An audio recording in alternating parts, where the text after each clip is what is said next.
UGC क्या है, UGC के मुख्य काम क्या हैं और यूजीसी एक्ट क्या है, आइए जानते हैं इस वीडियो में डीपली इसको अच्छे से।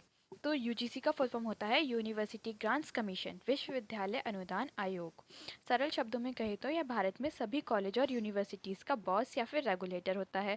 ये उच्च शिक्षा यानी हायर एजुकेशन के स्तर को बनाए रखने और उसे कंट्रोल करने वाली मुख्य सरकारी संस्था है।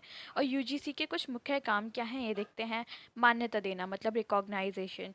भारत में कौन सी यूनिवर्सिटी असली है, कौन सी फर्जी, ये यूजीसी तय करता है। इसके बिना कोई भी यूनिवर्सिटी डिग्री नहीं दे सकती।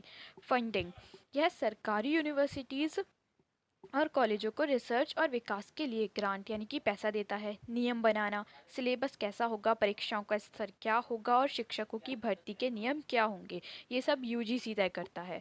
नेट, नेट परीक्षा का आयोजन, कॉलेज में प्रोफेसर बनने के लिए जो पात्रता परीक्षा यानी कि नेट होती है उसको उसका निर्धारण भी यही संस्था करती है। यहाँ पे एक छोटा सा फैक्ट है कि यूजीसी की स्थापना 1953 में हुई थी और 1956 में इसे संसद ने एक कानून के तहत एक वैधानिक निकाय बना दिया गया था।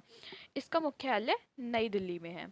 अब देखते हैं यूजीसी एक्ट 2026 से क्या है। क्या आपको पता है कि 13 जनवरी 2026 को भारत के एजुकेशन सिस्टम में एक बहुत बड़ा धमाका हुआ है। यूजीसी ने अपने नए इक्विटी रेगुलेशन 2026 को नोटिफाई कर दिया है, जिसे अब तक का सबसे सख्त एंटी डिस्क्रिमिनेशन कानून माना जा रहा है। इस नए एक्ट की सबसे बड़ी बात यह है कि अब एससी और एसटी के साथ साथ ओबीसी छात्रों को भी भेदभाव के खिलाफ पूरी सुरक्षा दी गई है।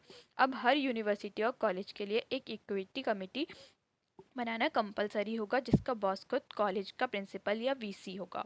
अगर कोई कॉलेज इन नियमों को हल्के में लेता है तो यूजीसी के पास इतनी पावर है कि वो उस कॉलेज के फंड को रोक सकता है और उसकी मान्यता तक छीन सकता है। लेकिन बात यहीं खत्म नहीं होती। इस कानून को लेकर अब सुप्रीम कोर्ट में बहस छिड़ गई है और छात्र संगठनों के बीच भी भारी विवाद चल रहा है। आपको क्या लगता है, क्या इस नियम से कॉलेजों में भेदभाव वाकई खत्म हो जाएगा? अपनी राय कमेंट्स में बताएं और ऐसे ही बड़े अपडेट्स के लिए हमें फॉलो करें। Thank you.